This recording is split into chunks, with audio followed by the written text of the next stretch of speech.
This episode was made possible by Ecosia. Help make the world a greener place by using the Ecosia search engine to help plant trees all over the globe. A few years ago, I worked in retail selling cameras. One of the first conversations I had with a coworker was, what if any given number didn't exist? How would that change things? Would it ruin mathematics and various fields of science? The consensus was it would really only matter if that number were suddenly banned after already existing in calculations and measurements. It wouldn't really change anything if it never existed, because it wouldn't be missing from the sequence. Numbers would just proceed without it. But there's another number that actually didn't exist for the longest time, and when it showed up, it changed everything.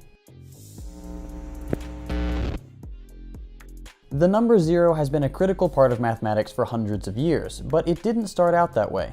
When the idea of an absence of value became the number 0, it sparked enormous changes in the mathematics of the time, and it's regarded as one of the most significant breakthroughs in history.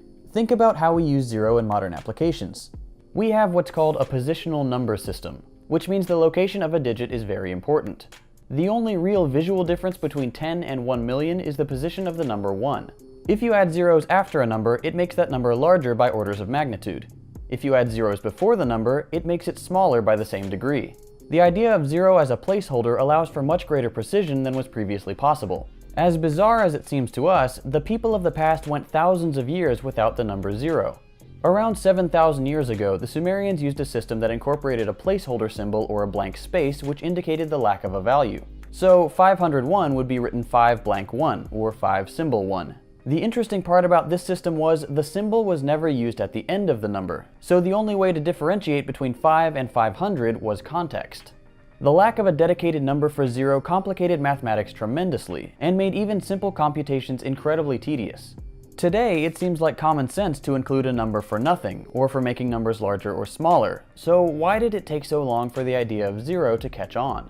Strangely enough, it wasn't a lack of creativity that prevented the implementation of the number 0. It was the stigma associated with the idea of nothingness. The ancient Greek thinker Parmenides was of the opinion that nothing cannot exist, since to speak of something is to speak of something that exists. Europeans held negative views about nothingness because to the religious leaders of the time, everything that existed was because of God, and anything that did not exist must be without God, and therefore the work of the devil. To protect the people from the evil works of 0, its use was promptly banned, but merchants kept using it in secret because it made tracking their business much easier. These negative views on nothingness weren't always present in other regions. In some Eastern societies, such as in Buddhist groups, the idea of nothingness or emptiness is actually a good thing and a critical step on the road to nirvana. The first known use of the number 0 dates back to India in the 3rd or 4th century, written as part of what's known as the Bakhshali manuscript. Its usage slowly spread to other parts of the world, and more quickly to China and the Middle East, but it took a full 1,000 years for the concept of 0 to take hold in Europe. Fibonacci, the Italian merchant who played a critical role in bringing the decimal system to Europe, said, "The method of the Indians surpasses any known method to compute. It's a marvelous method. They do their computations using 9 figures and the symbol 0. When 0 took its rightful place among the other numbers, it opened multitudes of new possibilities. It drastically simplified calculations, allowed for the solving of more complex equations. It led to the work of the Indian mathematician Brahmagupta, which is often considered the beginning of modern algebra, then to the work of 9th century Persian mathematician L4inmG, which eventually made the abacus obsolete, and from whom we derive the term algorithm. As we saw earlier in the video, adding zeros provides greatly improved precision, which allowed later thinkers like Isaac Newton to develop calculus, the study of continuous change.